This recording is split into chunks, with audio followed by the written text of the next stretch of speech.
guys, welcome back to my channel. My name is Eliana and I'm a certified success coach. Here with me today I've got Dr. Penn. Hi. Hello. Welcome, a psychologist and also my husband. Today's topic is on setbacks and how to deal with them when they occur. Now, we've all experienced setbacks at some point or another in our personal life or work life. And you may have held a grudge for some times, you may have felt an injustice was done to you, or you even maybe talked down to yourself for some time as well and blamed yourself for what happened.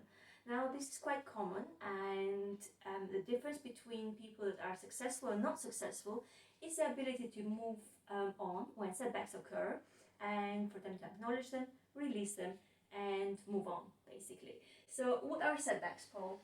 Well, setback isn't a technical term in psychology, but I suppose you could think of it as just, if you like, a failure, or at least a sort of failure to meet your potential in some way, sort of an aversive event which makes you take stock of where you are and where you're going. And I think it's just two ways of responding to those. And the first way really is to sort of, ruminate over the impact of that setback and Cry, sort of cry in the corner and sort of retreat inside yourself and thinking, oh, woe's me, isn't it awful? The alternative, obviously, is to take take it on the chin, as it were, consider some of the lessons that can be learned from whatever's occurred to you, and then figure out how you can use those lessons to move forward positively, which is obviously the much better of the two outcomes. Brilliant, thank you. Well, I work with clients that are going through these setbacks all the time, so if you're interested in taking advantage of my free 20 minutes consultation, you'll find the details in the description below. So let's get started and let's share with you our 5 tips how to move on from setbacks. So Eliana, one of the things we try and teach our clients in psychology is not to view a setback or a failure as something that's final, but rather reframe it as an opportunity to learn or to develop in some way. I'm just wondering, how do you achieve that kind of mindset when it comes to coaching? Tip number 1 would be to get comfortable as setbacks will happen. I dare you to give me an example of someone that has experienced success since the day they were born, right? Not possible. We all will experience setbacks, failures, and maybe even get treated unfairly. Now, successful people do get, in fact, more setbacks than anyone else because they try harder, they put themselves out there more, therefore they will fail more. It's inevitable to expect setbacks time after time and get comfortable with it and accept them. In psychology, one of the things we encourage people to do when they're feeling particularly bad about something or they're ruminating on something that's gone wrong is to kind of pay attention to the perspective they take when they are kind of talking to themselves effectively. So one of the things we might say, for example, is take a third person perspective in reviewing something that's happened to you or the way you feel about it, rather than a first person perspective. And what that tends to do, obviously, is make things less personal and try and encourage the person to kind of think more objectively from an outsider's perspective about a more realistic appraisal of what's happened.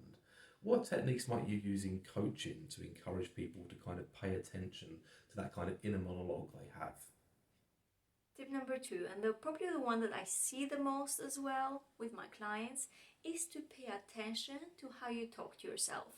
When setbacks happens, we're the first to blame ourselves and can be quite harsh how we talk to ourselves. Now, be kind and pat yourself in the back for even trying.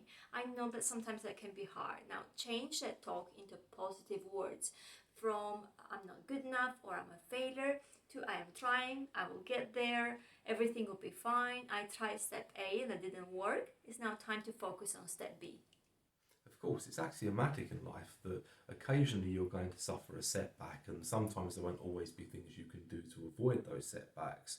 But what you can do, of course, is to control your response and how you think about those setbacks. So I'm wondering, what kind of advice would you give to a client to avoid them kind of assuming this victim mentality in which they are kind of disempowered and are kind of trapped in the present rather than thinking about the future? Tip number 3 is to not adopt a victim mentality. This is tough love, but you've got to stop thinking like a victim for too long. So if you experience failure or injustice was done to you, welcome to the real world. It happens to all of us. And if you stay in the victim mentality for too long, means there's a chance that you might embrace it and get comfortable, and it will stop you from trying again. Now, I've had a few clients that found being in the victim state quite comfortable and park themselves there because trying again and the possibility of possibly failing again was too scary for them. Now, our brain won't go from the present state to the future state immediately, but rather goes back to the past because it's much more comfortable, even if the past isn't the best. So, in order to get from the present to the future again, is letting go, is creating this new mindset that is geared up for success. If someone were to see a rational emotive behaviour therapist following a setback, one of the things they would advise them to do is to not kind of compound the suffering of that setback by sort of focusing and ruminating on the present. What they would say is, look, you can't control what's happened, but what you can do is control the way you think about what's happened and the way you move forward. So I'm wondering, how do you kind of encourage clients to actually get past the feelings of rumination and move forward in a positive fashion? Tip number 4 is to reflect back on the lessons learned. Ask yourself, what did I learn from this? And look to take responsibility when needed. Now, it's interesting, as sometimes we experience a setback, we immediately look to blame someone else. What happens when you reflect is figuring out the part you had to play in the setback occurring, and once you accept the responsibility for your role, it empowers you to establish what you need to do to let go and release. Now, even if you're completely blameless for the setback, you'll be responsible for how you respond to it. So getting past a setback is one thing, but obviously you want clients to do more than just get over a setback. What would you do as a coach to ensure that people move forward from a setback positively? Tip number 5 would be to devise a plan on how to move forward positively. Create forward momentum. Don't allow a setback to stall you. Here's where you focus back on setting goals, breaking them down, and start to build momentum by taking action. You might want to check out my other video on goal setting, and I'll link it in the description box below. Hope you guys enjoyed this video. Let us know in the comments below if there's any other topics that you'd like us to cover. Don't forget to subscribe to this channel. I'll also link post details below as well. And we'll see you on the next video. Take care. Bye. Bye-bye.